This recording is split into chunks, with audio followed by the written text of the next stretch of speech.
क्या करूं तारीफ सरदार जहां की शान की, क्या करूं तारीफ सरदार जहां की शान की।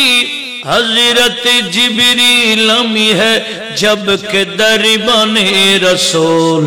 अल्लाहुम्मा सल्ली अला सय्यिदिना मुहम्मद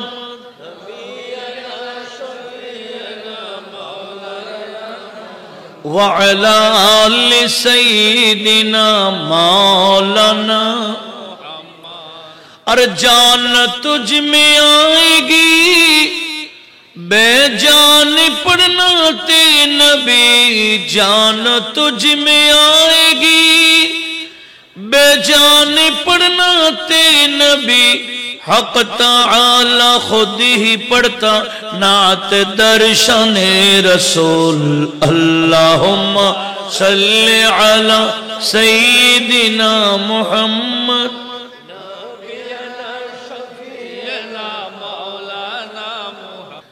अल मुमिनून वल मुमिनात बादुहुम मिन बाद न औलिया व बिबाद। रब्बुल आलमीन बोलेन एक मोमेन अपर मोमेनेर बंधु, एक मोमेन अपर मोमेनेर बंधु। तो मोमेन चिनबो किभाबे? आमार आल्लाह बोलेन यामुरुना बिल मारूफ व यानहाउना अनिल मुनकर। वास्तविक पक्षे मोमेन होले सब समय मानुषके भालो काजे आदेश दिबे, खराब काज थेके निषेध करबे। और विपरीत अल मुनाफिकून वल मुनाफिकात बादुहुम मिन बाद। ওখানে বলেছেন আল মুমিনুনের ব্যাপারে বলেছেন আল মুমিনুন ওয়াল মুমিনাত বাদুহুম আউলিয়াউ বাদ ইয়ামুরুনা বিল মারুফ ওয়া ইয়ানহাউনা আনিল মুনকার ইউকিমুনাস সালাতা ওয়া ইউতুনাজ যাকাত ওয়া ইউতিউনা আল্লাহ ওয়া রাসূলা উলাইকা সায়ারহামুহুমুল্লাহ ইন্নাল্লাহা আজিজুন হাকীম। একটু জোরে বলুন না সুবহানাল্লাহ। এই জায়গায় মুমিনের পরিচয় দিলেন কিভাবে? রব্বুল আলামিন বলেন এক মুমিন অপর মুমিনের বন্ধু, এক মুমিনা মহিলা অপর মুমিনা মহিলার বন্ধু বান্ধবী। ইয়ামুরুনা বিল মারুফ, মুমিনরা সব সময় ভালো কাজে আদেশ দেয়। ওয়া ইয়ানহাউনা আনিল মুনকার, এবং খারাপ কাজ থেকে শরীয়ত বিরোধী কাজ থেকে অশ্লীল কাজ থেকে মানুষদেরকে নিষেধ করে। ওয়া ইউকিমুনাস সালাতা ওয়া ইউতুনাজ যাকাত, আর মুমিনরা নামাজ কায়েম করবে, যাকাত আদায় করবে। ওয়া ইউতিউনাল্লাহ ওয়া রাসূলা, আল্লাহ এবং রাসূলের আনুগত্য স্বীকার করবে। আল্লাহ এবং রাসূল যা আদেশ করেছেন যথাযথ পালন করবেন, যা নিষেধ করবেন তা বরাবর বিরত থাকবেন, নিজেকে সে কাজ থেকে দূরে রাখবেন, কাজগুলো বর্জন করবেন। এগুলাই হলো মুমিনের আলামত। জোরে বলুন সুবহানাল্লাহ। মুমিন কখনো খারাপ কাজে আদেশ দিতে পারে না, মুমিন কখনো ভালো কাজ থেকে নিষেধ করতে পারে না, মুমিন কখনো বেনামাজি হতে পারে না, মুমিন কখনো যাকাত আদায় না করে থাকতে পারে না, মুমিন কখনো ইবলিসের অনুসারী হতে পারে না। কথা বলুন ঠিক কিনা? এই পরিচয় কে দিলেন? একটু জোরে বলেন কে? মুমিনের পরিচয়। আবার যে আয়াতটি আছে কি 71 নম্বর, এটা বলেছি সূরা তওবা। বিশেষ করে আমার ইয়ং জেনারেশন ভাইদেরকে বলবো আপনারা একটু মনোযোগে শোনার জন্য এবং পারলে নোট রাখার জন্য অনুরোধ করছি। কোন একটা বিষয় দিলে বিষয় ভিত্তিক আলোচনা শুধু শুনলে হবে না, এগুলা নোট রাখা দরকার। কথা বলুন ঠিক কিনা? নোট রাখতে হবে না? আর নোট না রাখলে আমরা শুধু শুধু বলে বলে গেলে তো হবে না। আসুন আমার আল্লাহ এবার মুনাফিকুনের কথা কি বলছেন। ওয়াল মুনাফিকুন ওয়াল মুনাফিকাত বা'দুহুম মিন বা'দ ইয়া'মুরুনা বিল মুনকার ওয়া ইয়ানহাউনা আনিল মা'রুফ ওয়া ইয়াকবিদুনা আইদিয়াহুম ওয়া নাসুল্লাহা ফানাসিয়াহুম ইন্নাল মুনাফিকিনা হুমুল ফাসিকুন। রব্বুল আলামিন বললেন মুমিনের বিপরীতের নাম মুনাফিক। মুনাফিক কারা? যারা মানুষদেরকে খারাপ কাজে আদেশ দেয়, ভালো কাজ করতে দেখলে বেদাত বেদাত বলে নিষেধ করে। কথা বলুন ঠিক না?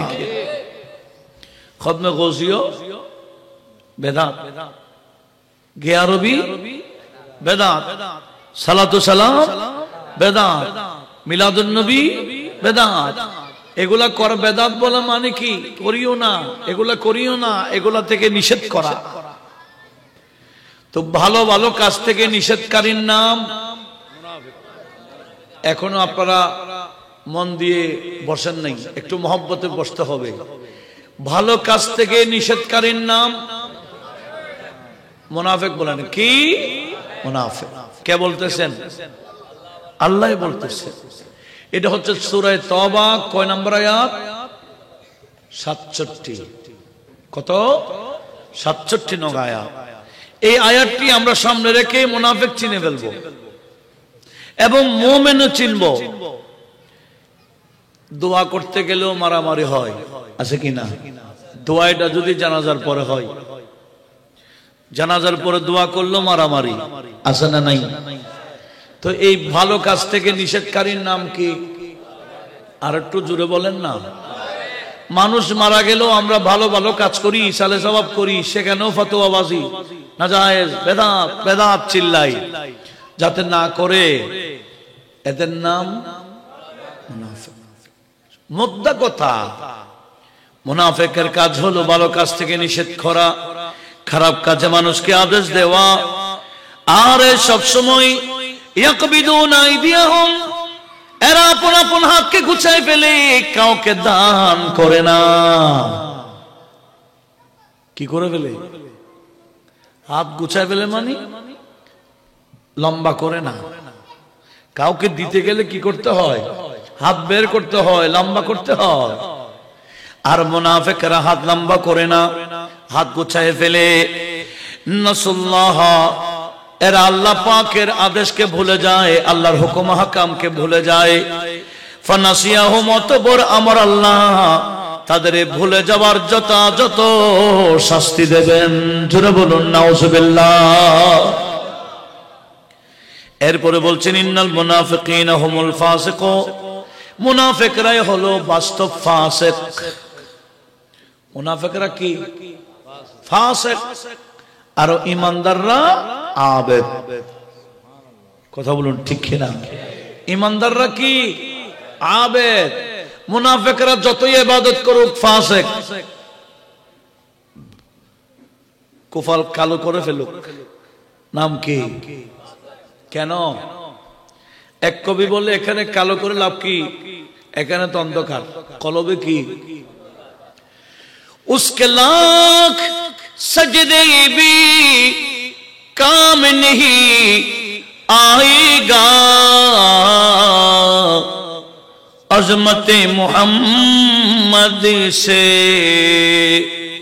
अजमत मोहम्मद से क़ल्ब जिसका खाली है, मेरे कमली वाले की शान ही निराली है, दो जहां का दाता है, दो जहां का दाता है, और हाथ भी खाली है।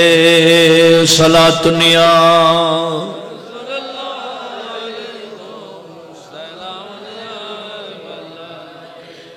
মুনাফিকরা ফাসিক। কে বলতেছেন?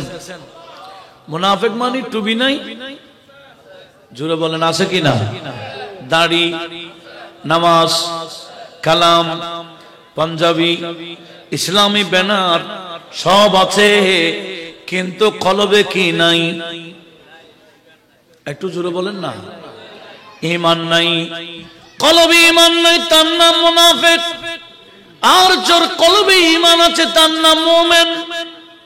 আমার আল্লাহ বলেন ওয়াদাল্লাহুল মুনাফিকিনা ওয়াল মুনাফিকাতি ওয়াল কুফার নার জাহান্নাম। এ মুনাফিক নারী পুরুষদের জন্য, কাফেরদের জন্য আমার আল্লাহ জাহান্নামের ওয়াদা দিয়েছেন। জোরে বলুন নাউজুবিল্লাহ। এদের জন্য কি? আর একটু জোরে বলেন। জাহান্নাম। আর ঈমানদারের জন্য একটু জোরে বলেন। ঈমানদারের জন্য জান্নাত। আমার আল্লাহ সূরা মুনাফিকুনের মধ্যে বলেছেন ওয়ালিল্লাহিল ইজ্জাতু ওয়া লিরাসূলিহি ওয়া লিল মুমিনিন। একটু জোরে বলুন। তারপরে কি? ওয়ালাকিন্নাল মুনাফিকিনা লা ইয়ালামুন। রব্বুল আলামিন বললেন নিশ্চয়ই ইজ্জত, সম্মান, তাকবীর যতই কিছু বলো, এক নম্বর কার জন্য? লিল্লাহি। কার জন্য? এখন তো লিল্লাহি তাকবীর বলে, লির রাসূল নাই। লিল্লাহি তাকবীর বলে, ওয়ালির রাসূল কিছু। অথচ আমার আল্লাহ কি বললেন? ওয়ালিল্লাহিল ইজ্জাতু ওয়া লিরাসূলিহি ওয়া লিল মুমিনিন। ইজ্জত এক নম্বর কার জন্য? আল্লাহর জন্য। দ্বিতীয় নম্বর রাসূলের জন্য। তৃতীয় নম্বর মুমিনের জন্য। জোরে বলুন সুবহানাল্লাহ। ইজ্জত মানুষ একজন আসতেছে, হুজুর একজন আসতেছে, তাকবীর দেয়, এটার নাম কি? একটু জোরে বলেন না। কেউ মেহমান আসতেছে, তাকবীর দিলেন, তার নাম কি? তো তাকবীর আল্লাহটা দিলেন, তো ইজ্জত রাসূলেরটা কই? মুমিন মানে কি? ওলিউল্লাহ। ভেলায়েতের স্লোগান আমরা দিই, সমস্ত ওলিউল্লাহরা বলে গৌস পাকের নামে স্লোগান দিলে আমাদের স্লোগান হয়ে যায়। ঠিক কি না? গৌসুল আজম জিলানীকে মানে না, এরকম কেউ আছে? খাজা করিম নওয়াজও বলেছেন ইয়া গৌস। কি বলতেছে? ইয়া গৌসে মুআজ্জম নূরে হুদা মুখতার নবী মুখতার খুদা মুখতার নবী মুখতার খুদা সুলতান দুআলম কুতুবি উলা সুলতান দুআলম কুতুবি উলা हैरानी जलालत अर्दो समाया हो से मुआज़्ज़म नूरी हुदा। একটু জোরে বলুন না মারহাবা। কে বলতেছেন? খাজা করিম নওয়াজে। খাজা বাবা বলতেছেন ইয়া গৌস। সমস্ত ওলিউল্লাহরা কি বলে? ইয়া গৌস। সেজন্য গৌসুল আজমের স্লোগান দিলে সমস্ত ওলিউল্লাহদের স্লোগান হয়ে যায়। কোনটা মুমিনের মাহফিল, কোনটা মুনাফিকের মাহফিল তাকবীর দেখলেই বোঝা যায়। কি দেখলে? মুনাফিকের অনুষ্ঠানের মধ্যে শুধু লিল্লাহি তাকবীর চলবে, সেখানে লির রাসূল নাই, ওয়ালিল মুমিনিন নাই। আল্লাহ বলে এরা তো মুনাফিক। আমার আল্লাহ পরপর কি বলতেছে? ওয়ালাকিন্নাল মুনাফিকিনা লা ইয়ালামুন। মুনাফিকরা বুঝে না, এরা লিল্লাহি তাকবীর বলে শেষ করে দেয়। তাহলে মুনাফিক চেনা কঠিন না সহজ? সহজ কি কঠিন? রাসালাতের স্লোগান না থাকলে তাদের নাম কি? আর একটু জোরে বলুন। নারায়ে তাকবীর বলে শেষ করে দিয়েছে, রাসালাত নাই। কেন? রাসালাতের স্লোগান দিলে সব আছে, ঈমান নাই, বেঈমান, বেদিন, এদের কলবে আগুন ধরে যায় বলে আমার আলা হযরত বলেছেন। বলে টুপিওয়ালা বেঈমান, দাড়িওয়ালা বেঈমান, নামাজ পড়ে বেঈমান, রোজাও রাখে বেঈমান। এরকম বেঈমানের কলবে যদি আগুন ধরায় দিতে চাও, ইয়া রাসূলুল্লাহ স্লোগান দিলেই হয়। কথা বলুন ঠিক কি না? খাজমে जल जाए बेदीनों के दिल, ख्वाजों में जल जाए बेदीनों के दिल,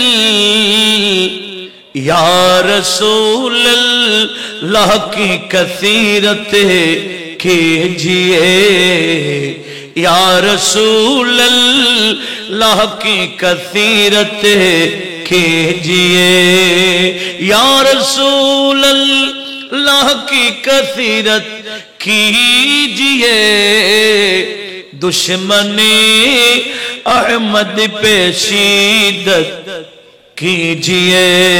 सलातुनिया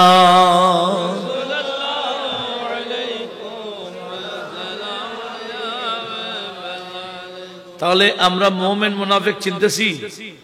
একটু বলেন না। মুমিনুনের প্যান্ডেলের ভিতরে শুধু আল্লাহর তাকবীর আর কিছু নাই? মুমিনের তাকবীরে নবীরটাও আছে, আউলিয়া কেরামেরটাও আছে শুধু।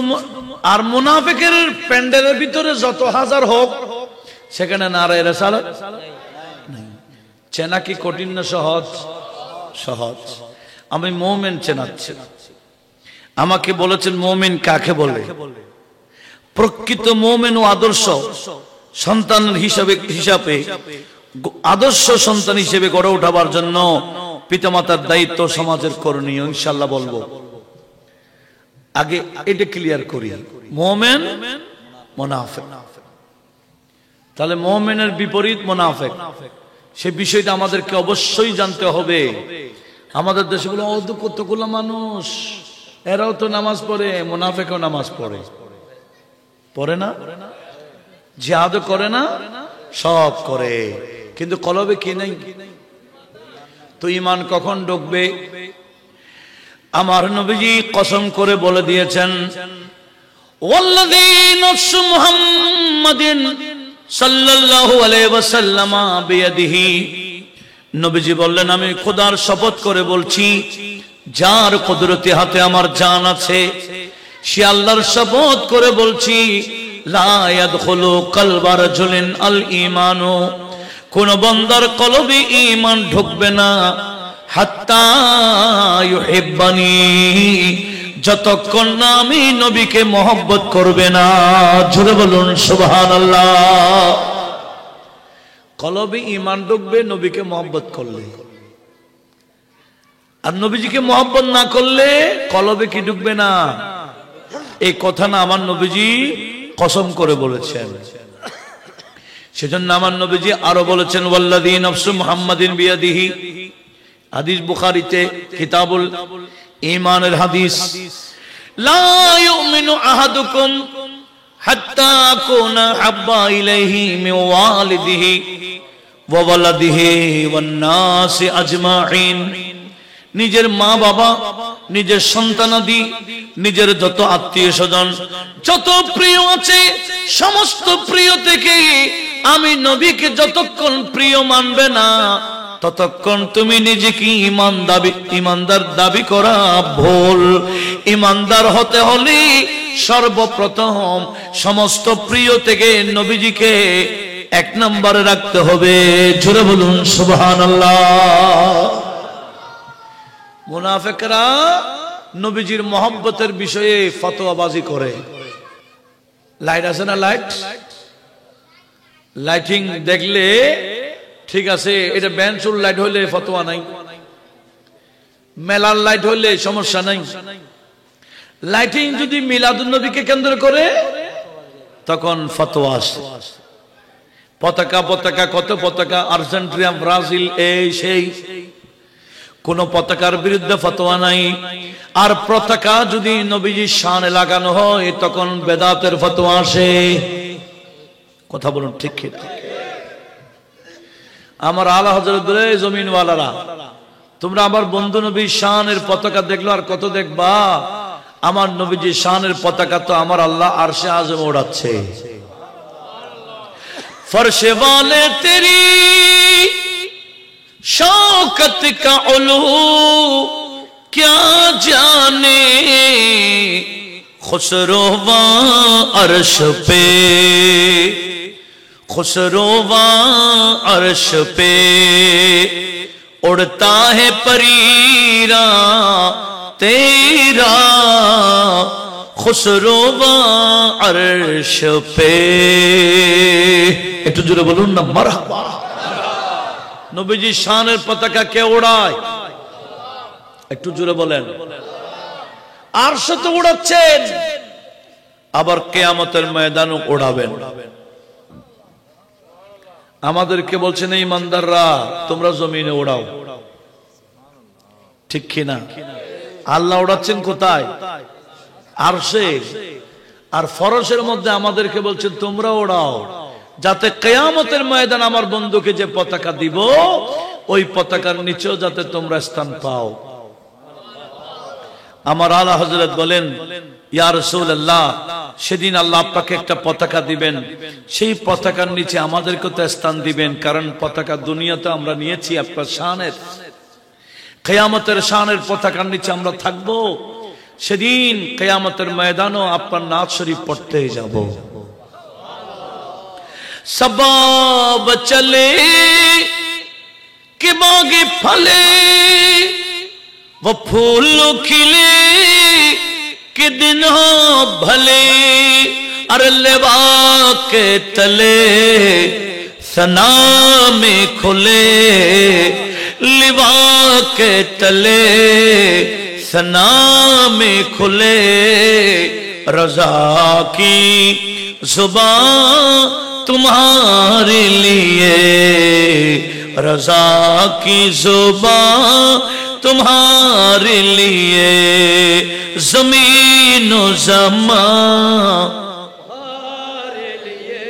সবাই বলেন না, जमीन ও जमान तुम्हारे लिए, मकीन ও मकान तुम्हारे लिए, चुनी वो चुना तुम्हारे लिए, बने दो जहां।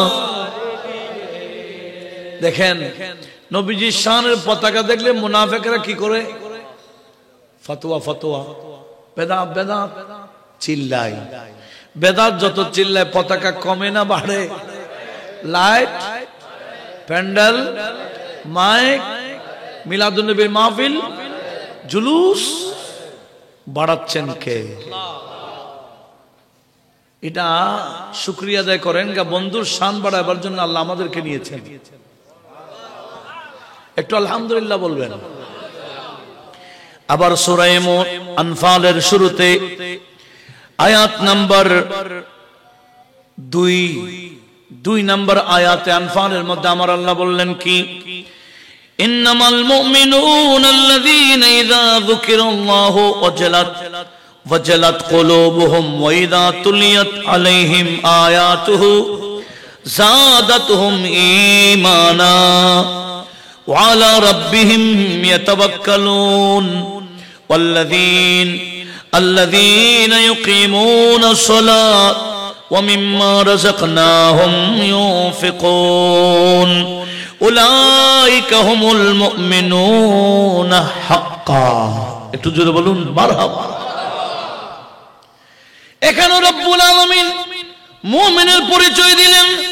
ইন্নামাল মুমিনুন, নিশ্চয়ই ওরাই মুমিন, আল্লাযীনা ইযা যুকিরাল্লাহু, যাদের সামনে আল্লাহর জিকির চললে, ওয়াজালাত কুলুবুহুম, তাদের অন্তর খুশি হয়ে যায়, ওয়া ইযা তুলিয়াত আলাইহিম আয়াতুহু, যাদের সামনে আল্লাহর আয়াত তেলাওয়াত করা হলে, যাদাতুহুম ঈমানা, ইনাদের ঈমানে ইস্তিহা বৃদ্ধি হয়ে যায়। আল্লাহর জিকির যখন চলে কলব নাচে। আল্লাহর জিকির মানে কি? আল্লাহর জিকির মানে আল্লাহ আল্লাহু লা ইলাহা ইল্লাহু এতটুকু নয়। আল্লাহর জিকির মানে আল্লাহ বলেন নামাজ এটা আমার জিকির, কোরআন তেলাওয়াত আমার জিকির, আমার বন্ধুর শানও আমার জিকির, আউলিয়া কেরামের আলোচনা করা এটা আমি আল্লাহর জিকির। নবীজির একটা নাম হলো জিকরুল্লাহ। আমাদের নবীর একটা নাম কি? নবীজির একটা নাম নিয়ামাতুল্লাহ, রাহমাতুল্লাহ, বরকতুল্লাহ, জিকরুল্লাহ। এরকম অনেক আছে নবীজির নাম। নবীজির জিকির করলে মূলত জিকির কাটটা হয়, আল্লাহটা হয়। আল্লাহ বলেন, বন্ধু এমন কোন বিষয় নাই যেখানে শুধু আমার আলোচনা হবে, জিকির হবে, আপনারটা হবে না। প্রত্যেকটা জায়গায় আমি আমার জিকিরের সাথে আপনার জিকির ঢুকাই দিয়েছি। যেখানে আল্লাহ শানে তাকবীর দিতে হয়, সেই নামাজের ভিতরে নবীকে সালামও দিতে হয়। কথা বলুন ঠিক কিনা? তাকবীর দিয়ে শুরু, বৈঠকে গিয়ে নবীজির উপর সালাতু সালাম দিয়ে শেষ। কথা বলুন ঠিক কিনা? নামাজ শুরু হয় কাজ জিকির তাকবীরে, শেষ হয় কি দিয়ে? দরুদ সালাম দিয়ে। প্রথমে সালাম, তারপর দরুদ শরীফ আছে না? এগুলা নামাজের শেষ। শ্রেষ্ঠ ইবাদতের নাম নামাজ। এই নামাজের মতো গুরুত্ব এবং শ্রেষ্ঠ ইবাদতের মধ্যেও নবীজির জিকির ছাড়া নামাজ হবে না। বাকি ইবাদত তো পরের বিষয়। শ্রেষ্ঠ ইবাদত নবীজির সালাতু সালাম ছাড়া হয় না। এভাবে যত ইবাদত বন্দেগী হয় না কেন, শেষ দিয়ে নবীজিকে সালাতু সালাম না দিলে আল্লাহ বলেন ওই আমলগুলো আমার দরবারে কবুল করি না। জোরে বলুন নাউজুবিল্লাহ। সেজন্য আমরা প্রত্যেকটা কাজের, প্রত্যেকটা আমলের শেষে গিয়ে নবীজির উপর দরুদ সালাম পড়ি কিনা? এমনকি দোয়াতে আছে কিনা? সাল্লাল্লাহু তাআলা ওয়া সাল্লামা আলা খায়রি খালকিহি মুহাম্মাদি ওয়া আলিহি ওয়া আসহাবিহি আজমাইন ওয়া জাআলা আখিরা কালামিনা ইনদা সাকারাতিল মউত বলে আমরা শেষ করি না কেন? আল্লাহ বলেন দোয়া আমার কাছে করবে, দোয়া শেষ করার আগে আমার বন্ধুর উপর দরুদ শরীফ পড়ো, নতুবা দোয়া কবুল হবে না। দোয়ার শুরুতেও দরুদ শরীফ, শেষেও কি দরুদ শরীফ। তখন ওই দোয়াটা আল্লাহর দরবারে কবুল হয়ে যায়। একটু জোরে বলুন। তো দোয়া করলে হবে না, দোয়ার পদ্ধতি আছে। হাদিস মিশকাতের মধ্যে একাধিক হাদিস আসছে। এক সাহাবা নামাজ পড়লেন, নামাজের সালাম ফিরাবার সাথে সাথে দোয়া করতেছে। তো নবীজি ওনাকে ডাক দিয়ে বলছে, এ বান্দা আজ্জালতা, তুমি তো তাড়াহুড়া করেছো, সালাম ফেরাবার সাথে সাথে দোয়া কেন? সালাম ফেরাবার সাথে সাথে দোয়া নয়, সালাম ফেরাবার পর আগে আল্লাহর তারিফ করবা, আল্লাহর প্রশংসা করবা, তারপরে আমি নবীর উপর দরুদ শরীফ পড়ে দোয়া করবা। তখন তুমি যা চাইবা আল্লাহ তোমাকে দান করবেন। জোরে বলুন সুবহানাল্লাহ। তাহলে দোয়ার আগে কি তারিফ কার? সেজন্য আমরা সালাম ফেরাবার পরে আল্লাহর তারিফ একটা করি, লা ইলাহা ইল্লাল্লাহ ওয়াহদাহু লা শারীকা লাহু লাহুল মুলকু ওয়া লাহুল হামদ বিয়াদিহিল খায়র ওয়া হুয়া আলা কুল্লি শাইইন কাদির। এটা তারিফ কার? এরপর সালাতু সালাম দি কিনা, এটার নাম দরুদ শরীফ। এই দুটোটার পরে দোয়া করলে নবীজি বলেন তোমার দোয়া আল্লাহ দরবারে কবুল হবে। জোরে বলুন। জিকির বলতে শুধু আল্লাহর জিকির লা ইলাহা ইল্লাল্লাহ এতটুকু নয়, নবীজির জিকিরও মূলত জিকির কার? ওলির জিকিরও আমার আল্লাহ নিজে বলেছেন, আউলিয়াই ওয়া হিব্বাই, আমার ওলি আমার বন্ধু কারা? আল্লাযীনা ইউযকারুনা বিযিকরি ওয়া উযকারু বিযিকরিহিম। আল্লাহ বলেন আমার ওলি ওরাই যাদের আলোচনা করলে আমার আলোচনা হয়ে যায়। একটু জোরে বলুন না সুবহানাল্লাহ। ওলিউল্লাহ কারা? যাদের আলোচনা করলে আলোচনা কাটতে হয়। কেন?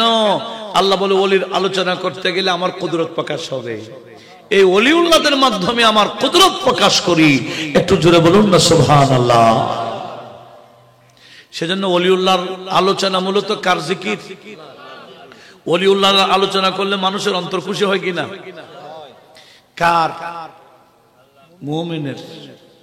মুনাফিকের না, আমার আল্লাহ মুমিনের কথা বলেছে। কি বলেছেন? ইন্নামাল মুমিনুনা আল্লাযীনা ইযা যুকিরাল্লাহু, যখন আল্লাহর জিকির করা হয় মুমিনের সামনে, ওয়াজালাত কুলুবুহুম, এদের কলব খুশি হয়ে যায়। ওয়া ইযা তুলিয়াত আলাইহিম আয়াতুহু, যখন মুমিনের সামনে আল্লাহর আয়াতের তেলাওয়াত হয়, যাদাতহুম ঈমানা, এদের ঈমান ইসতিহা বেড়ে যায়। ওয়া আলা রাব্বিহিম ইয়াতাওয়াক্কালুন, এরা সব সময় আল্লাহর উপর ভরসা করে। জোরে বলুন। আমাদের ভাইরা মশারা মাহফিল করে কিনা? এগুলার নাম কি? ইসলামী সংস্কৃতি বিয়ের অনুষ্ঠান করুন। ব্যান্ড শো করবেন না, প্যাকেজ করবেন না, ডিজে করবেন না, এগুলো আমাদের না, এগুলো বিধর্মীদের। এদের গুলো কেন আমাদের সমাজ আসবে? আমরা আমাদের গুলো নিয়ে থাকি। কথা বলুন ঠিক কিনা? ইসলামের মধ্যে কোনো কিছু অভাব আছে? নাই। কেন আমরা বিধর্মীর মহতাজ হব? ছোটবেলা থেকে এদেরকে শিখাইতে হবে এগুলা। আমার নবীজি বললেন, উম্মত আদিবু আওলাদাকুম বিসালাসাতি খাসাল, তোমরা তোমাদের সন্তানদেরকে তিনটা বিষয়ে তালিম দিবা। এক নাম্বার বিহুব্বে নবিয়িকুম, তোমাদের নবীর ভালোবাসা শিখাইতে হবে ছোটবেলায়। জোরে বলুন। আজকে ইয়া নবী সাল্লাল্লাহু আলাইহি ওয়াসাল্লামের বিরুদ্ধে বলতেছে, জুলুসের বিরুদ্ধে, মিলাদের বিরুদ্ধে। কেন? মা বাবার দোষ। মা বাবারা নবীজির ইশক শিখায় নাই, ভালোবাসা শিখায় নাই। ছোটকাল থেকে ছেলে মেয়েদেরকে নবীজির ভালোবাসা শেখানো, এটা মা বাবার দায়িত্ব। কথা বলুন ঠিক কিনা? হযরত আনাস বলেন, আমাদের বয়স 10 বছর, আমার মতো অনেক ছেলে 10 বছরও হয়নি। শুনেছি মদিনাতে, ওই মক্কাতে নবীটা আছে। আমাদের আম্মারা কি করতেন? রাতের বেলা ঘুমাবার সময় ওই নবীর কাহিনী শোনাইতেন আমাদেরকে। আমরা নবীকে দেখি নাই, মাদের জবানে মারা আমাদেরকে নবীর কাহিনী শোনাইতে শোনাইতে আমরা ছোটকালে নবীজির আশিক হয়ে গেলাম, অথচ নবীকে আমরা দেখি নাই। জোরে বলুন। আর এদিকে যখন এলান হলো মুহাম্মদ সাল্লাল্লাহু আলাইহি ওয়াসাল্লাম ওনার বন্ধুকে নিয়ে রওনা হয়ে গেছে, মক্কা থেকে মদিনা আসতেছেন। এই ছোট ছোট বাচ্চারা প্রতিদিন মক্কা টু মদিনা আসার যে রোডের মাথায় সকালে পৌঁছে যেতেন, বিকালে চেহারা মলিন করে চলে আসতেন 3 দিন। কেন? আমার নবীজি 3 দিন 3 রাত গারে সুরের মধ্যে অবস্থান করেছিলেন, যেখানে সিদ্দিক আকবরকে সাপ দংশন করেছিল, সেখানে আমার নবীজি 3 রাত 3 দিন ছিলেন। যার কারণে মদিনাতে পৌঁছতে 3 দিন 3 রাত লেট হয়ে যায়। জোরে বলুন।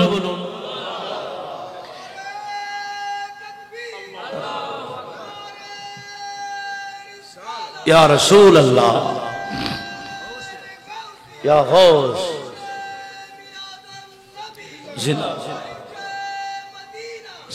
দেখেন জিন্দাবাদ, মারহাবা। কি বলছিলাম? হযরত আনাস বলেন, আমরা প্রতিদিন বের হতাম, বিকালে চেহারা মলিন হয়ে চলে আসতাম।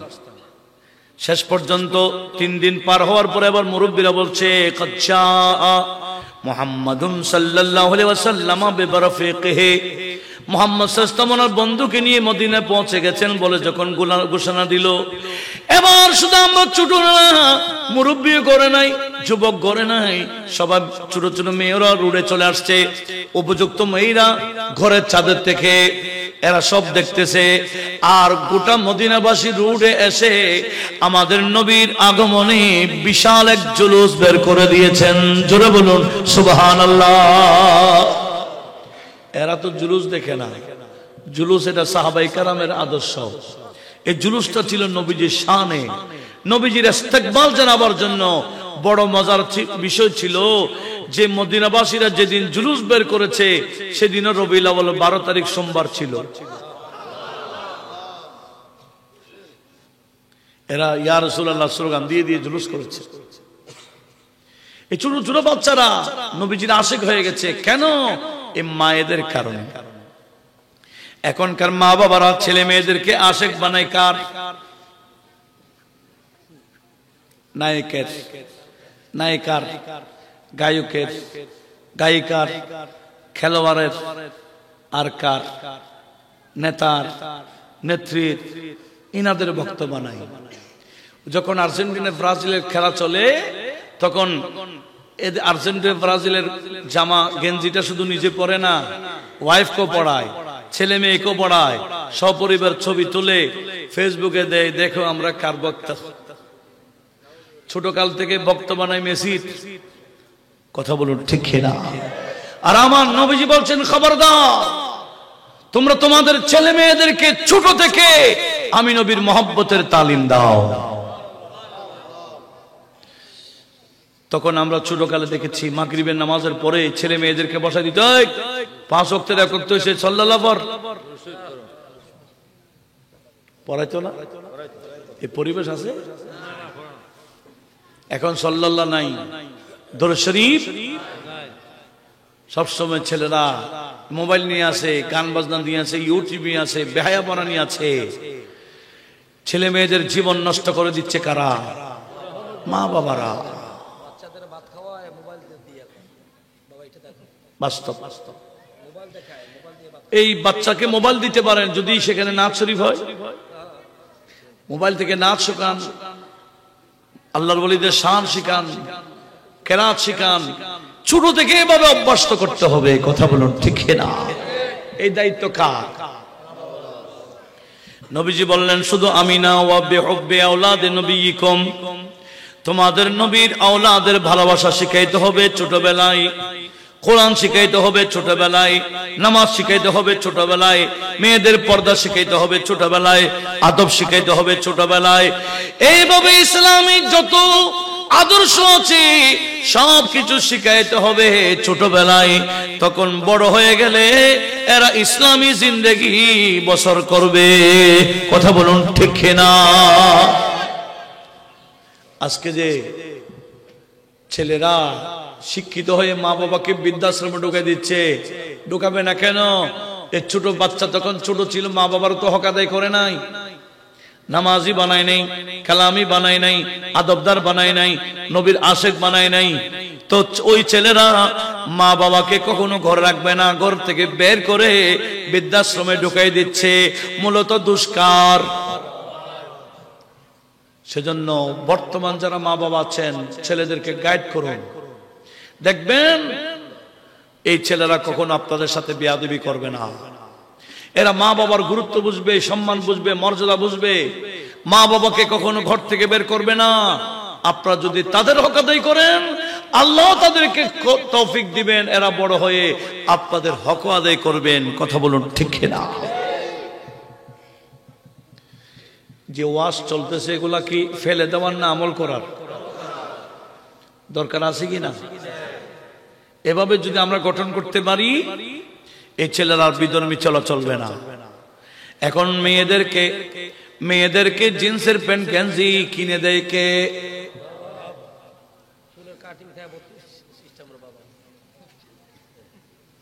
কি ফাটা ফাটা প্যান্ট কিনে দেয় না?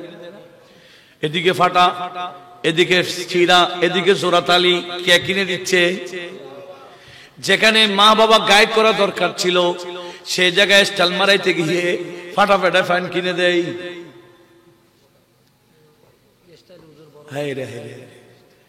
আর কতদিন এই বিধর্মী চলা চলব? আসুন নবীজির পিছনে আমরা আসি, নবীজির শরীয়ত সুন্নতকে গুরুত্ব দিই, ছেলে মেয়েকে শেখায়। শান্তির দুনিয়া তো থাকবে, কবরও, কিয়ামতের ময়দানও একেবারে শান্তির ঘর দারুস সালামে আল্লাহ আমাদেরকে ঢুকাই দিবে। তবে নবীজির আদর্শ শিখাইতে হবে, ইসলাম শিখাইতে হবে। আমাদের ছেলেদেরকে ইসলাম শিখাচ্ছি না, বিধর্মী আমরা আমাদের ছেলেদেরকে হিন্দুয়ানা শিখাচ্ছি, নসরানা শিখাচ্ছি, ইহুদি চলা শিখাচ্ছি। আমরা বিধর্মী কালচার দিয়ে আমাদেরকে ছেলেদেরকে তালিম দিচ্ছি। কথা বলুন ঠিক না? যা হয়েছে হয়েছে, তওবা করুন, বাকি জীবন শরীয়ত মোতাবেক গাইড করুন। এদেরকে নামাজি বানান। নামাজি বানাইতে হবে কয় বছর থেকে কয় বছরে?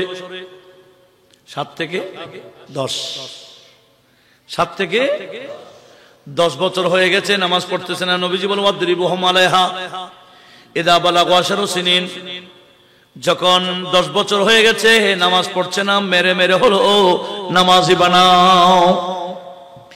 ছেলে মেয়েদেরকে নামাজি বানানো এটা তাদের হক, এ হক আদায় করবে মা বাবা। এই যে ছেলে মেয়েদেরকে কোরআন শেখানোর দায়িত্ব কার? অনেক ছেলে ডক্টর হয়ে গেছে, ডাক্তার হয়ে গেছে, ইঞ্জিনিয়ার হয়ে গেছে, এই হয়ে গেছে, সেই হয়ে গেছে, কত কিছু হয়ে গেছে, কিন্তু কোরআন সামনে দিলে কোরআন পড়তে জানে না। কথা বলুন ঠিক কিনা? দোষ কার? দোষ মা বাবার। সেজন্য মা বাবাদের উচিত এখন থেকে বাকি জীবন একটু গাইড করুন, সন্তানদেরকে শরীয়ত মোতাবেক গাইড করুন। ছোট থেকে যদি অভ্যাস করে ফেলতে পারেন সুন্নত গুলাকে, তাহলে বড় হলে এগুলো স্বাভাবিক জীবন হয়ে যাবে। এই চলাটা তাদের জন্য। মেয়েদেরকে বোরকা পড়াইতে হবে কোন? বিয়ের পরে নাকি? ছোট দেখে যে সমস্ত মেয়েদেরকে বোরকা পড়াবেন, এরা বড় হলে কখনো বোরকা ছাড়া চলতে পারবে না, কারণ বোরকা এটা স্বাভাবিক ড্রেস। আপনি যখন বিয়ের আগে বোরকা দেন না, বিয়ের দিন যখন বোরকা পড়াই দিবেন, বলে আমার নিঃশ্বাস যাচ্ছে গা, বোরকা পরবে না। তাহলে বোরকার অভ্যাস করাইতে হবে কোন থেকে? ছোট থেকে। সেজন্য যে সমস্ত মেয়েরা বেপরদা চলতেছে, এই দুষ্টা মূলত কার? ইনারা আর বলে না, আরো 200 চেরি ভুল হয়ে গেছে, বাকি জীবন ভুল করবো না, এখন থেকে শুধরাবো ইনশাআল্লাহ। তো যদি শুধরাইতে পারি আজকের মাহফিল সার্থক। মেয়েদেরকে বোরকার ভিতরে ঢুকাই দিতে পারলে, ছেলে মেয়েদেরকে নামাজি, এই আগামী সকাল যে আসতেছে এখান থেকে নিজে উঠে যান, ছেলে মেয়েকে উঠাই দেন, আমল শুরু করে দেন, দেখবেন শান্তি। ফজরের নামাজের পরে অন্তত 5টি আয়াত হলো কোরআন শরীফ পড়াইয়া ঘুমায় পড়ান, সমস্যা নেই। যে ঘরের মধ্যে কোরআন শরীফ তেলাওয়াত চলবে, ওই ঘরে আর গজব থাকবে না, ওই ঘরের মধ্যে আর অসুখ থাকবে না। এখন আমাদের রোগের কোনো সীমা নাই, অসুখের সীমা নাই, ডাক্তারের অভাব, এই যেদিকে যায় সেদিকে সিট খালি নাই। এত রোগী কেন? আল্লাহ বলে রোগের শাফাত আমি কোরআনকে দিয়েছিলাম। ওয়ানুনাজ্জিলু মিনাল কুরআনি মা হুয়া শিফাউ ওয়া রাহমাতুল লিল মুমিনিন। আল্লাহ বলে কোরআনটাকে আমি তো সকল রোগের ওষুধ হিসেবে দিয়েছিলাম। এটা নিয়মিত তেলাওয়াত করলে আমি আল্লাহ রোগ দিয়েছি। এই কোরআন তেলাওয়াতের কারণে ভিতর থেকে আমি আল্লাহ রোগগুলোকে সেবা করে দিতাম। আমরা ঘরে ঘরে চাইলে কোরআন শরীফ আবার চালু করতে পারি না মনে হয়। নামাজও চালু করেন ঘরের ভিতরে, বউ বেটি সবাইকে। আমরা নিজেরা নামাজ পড়া যেভাবে ফরজ, ছেলে মেয়ে বউ বেটিকে নামাজি বানানো ফরজ। আল্লাহ এবং রাসূলের আদেশ মানা যেভাবে ফরজ, ছেলে মেয়েদেরকে ঘরওয়ালি যারা আছে এদেরকে আল্লাহ এবং রাসূলের আদেশ মানানোর সেভাবে গঠন করাও ফরজ। আমরা মনে করছি না নামাজ শুধু আমি পড়লে হবে না। আল্লাহ নামাজ আদায় করতে বলেন না, কায়েম করতে বলেছে। আকিমুস সালাত বলেছে। আকিমুস সালাত মানে গোটা সপরিবার নামাজি বানানো। আল্লাহ আমাদের সবাইকে এই আগামী ফজর থেকে আমল শুরু করার তৌফিক দান করুন। যদি আগামী কাল থেকে শুরু করে দেন, নিয়মিত নামাজ, নিয়মিত কালাম, এই আদব, দান, বাম এগুলো শিখাইতে হবে। বিসমিল্লাহ, আলহামদুলিল্লাহ, ফি আমারিল্লাহ, ইনশাআল্লাহ, মাশাআল্লাহ, এগুলা কথায় কথায় অভ্যস্ত করুন। দেখবেন এদের এগুলা ভাষা হয়ে গেছে। আরবেরা কথায় কথায় মাশাআল্লাহ, বারাকাল্লাহ, এগুলো তাদের ভাষা। কেন? ছোট থেকে অভ্যাস। আর আমরা এগুলা নাই, আমরা ফাইন বলি, ফাইন, বাহ না বলুন, বাহ বলুন, ওয়াও, মানে কোনো কিছু দেখলে এইগুলো বিধর্মী, আমরা এগুলো বাদ দিব। এরকম কিছু দেখলে কি ওয়াও বলবো না মাশাআল্লাহ বলবো? এখন থেকে এই কয়েকটা আমল করতে পারলে আজকের মাহফিল সার্থক। বলেন কি বলবেন? ইনশাআল্লাহ বলেন। আমল করার ইচ্ছা করলে ক্ষমতা কে দেবেন? আল্লাহ আমাদের সবাইকে এই ওয়াজগুলো মনে রাখার তৌফিক দান করুন।